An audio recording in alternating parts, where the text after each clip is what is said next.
উনি কি জামাতের সরকার ইউনূস সাহেব?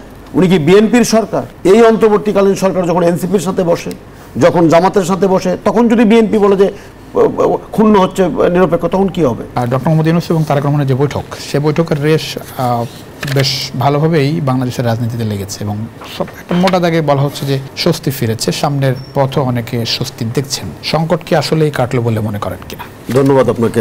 দেখেন, সংকট কাটার একটি রাস্তা তৈরি হয়েছে, বরফটা গলার পথ তৈরি হয়েছে আলোচনার মধ্য দিয়ে। দেখেন, গত 18 বছরে পতিত সরকার একতরফাভাবে গায়ের জোরে কোনো রাজনৈতিক দলের মতামতকে শ্রদ্ধা না দেখিয়ে তারা ক্ষমতায় টিকে থাকার চেষ্টা করেছে। অন্তর্বর্তীকালীন সরকার তো সেরকম কোনো সরকার নয়, রক্তের মধ্য দিয়ে গঠিত একটি সরকার।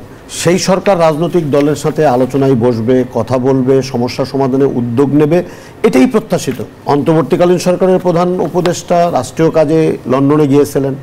সেখানে যেহেতু দেশের অন্যতম বৃহৎ একটি রাজনৈতিক দল, যে দলটাকে মনে করা হয় যে যদি সুষ্ঠু একটি নির্বাচন হয় এই মুহূর্তে দেশে প্রয়োজনীয় সংস্কারের মধ্য দিয়ে, তাহলে তারা ক্ষমতায় আসবে, সেই দলের প্রধান, যার বিরুদ্ধে একটি মামলা এই মুহূর্তে নাই, তার সাথে দেখা করা, কথা বলা, রাজনৈতিক সমস্যা নিয়ে আলোচনা করা শুধু স্বস্তিদায়কই নয়, বরং আজকে দেখেন গোটা উপদেষ্টা পরিষদ এই আলোচনার মধ্য দিয়ে সন্তুষ্টি প্রকাশ করেছেন।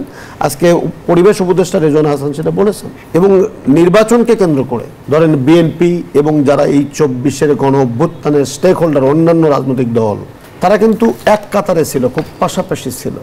আজকে একটি গোষ্ঠী, আজকে তাদের মধ্যে এই নির্বাচন ইস্যুকে কেন্দ্র করে বিভাজন তৈরি করে একটি রাজনৈতিক পরিস্থিতি উত্তপ্ত করে আজকে স্বৈরাচারের দোসরকে রাজনীতিতে আসার যে সুযোগ তৈরি করে দেওয়ার একটি প্লট তৈরি করছিল। আমি তো মনে করি এই আলোচনার মধ্য দিয়ে সেটা রহিত হয়ে গেছে, সেটা তিরোহিত হয়ে গেছে।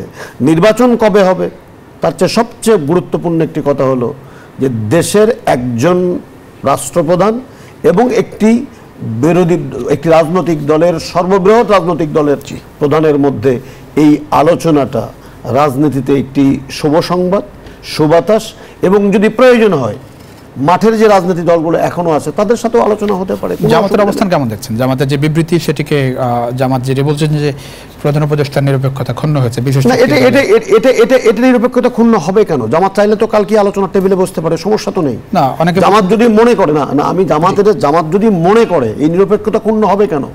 উনি কি জামাতের সরকার ইউনূস সাহেব? উনি কি বিএনপির সরকার?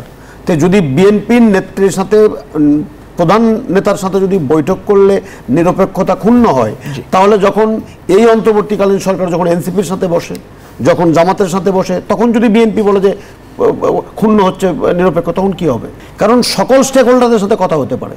জামাত যদি মনে করে, তারা যদি আগ্রহ প্রকাশ করে এই সরকারের সাথে আলোচনা করতে, আলোচনা একটা কেন 5টা হতে পারে।